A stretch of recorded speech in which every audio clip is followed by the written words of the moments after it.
Hello, you are most welcome, ladies and gentlemen, to your power behind the voice on Tuesday night anatomy with Daniel Okwan.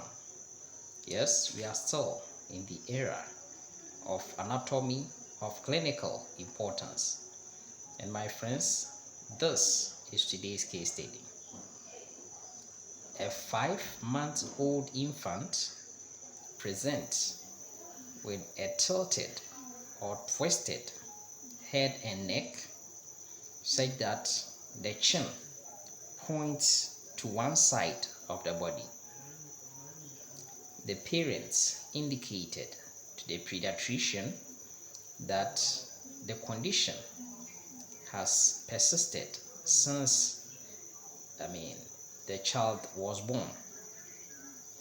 So my friend, the first question is that based on this, what is the most likely diagnosis? And my friends, your answer is wryneck, something you may also call torticolis. Now, if you have seen that, and of course it tells you that it is characterized by twisting or tilted head and neck to one side of the body, okay, and then of course there's limited mobility as far as the head and neck is concerned. Now, based on this, now what is the role, okay, of the muscle that is implicated as far as this torticolis is concerned? And so the first thing I need you to understand is that the muscle that is involved is sternocleidomastoid muscle. Sternocleidomastoid muscle. Now that is the muscle over here, okay, it's bilateral on either side of the body. So it tells you sternocleidomastoid is going to have a sternal head, okay, coming from the superior aspect of the mandible. Then of course it's also going to have from the medial aspect of the clavicle, okay, it's going to have a sternal head and of course clavicular head.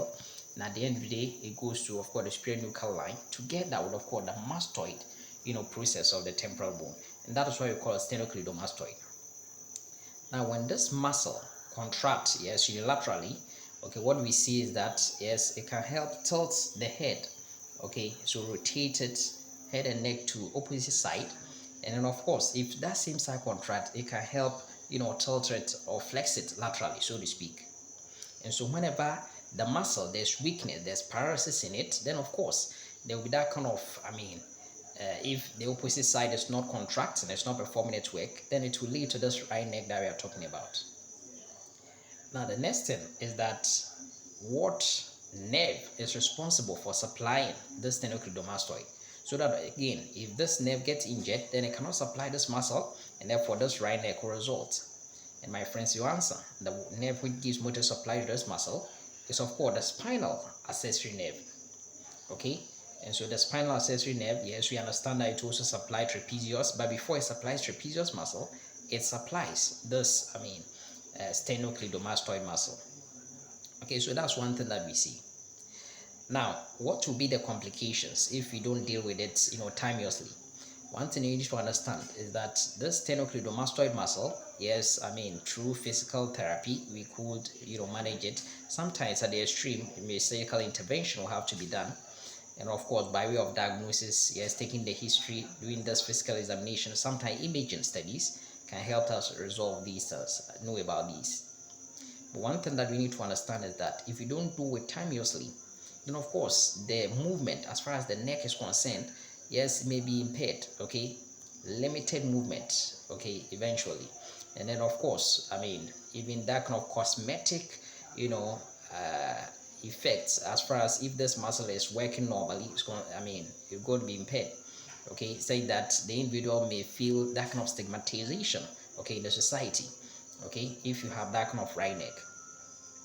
And so the other complication, okay, that may be associated with the stiffness of the neck, and then you cannot move it, okay, and then having that kind of all those kind of stigma that we're talking about.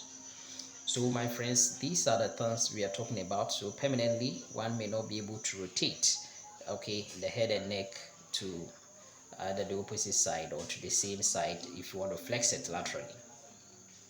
So my friends, this is some of the things. Yes, so congenital, there could be a congenital issue.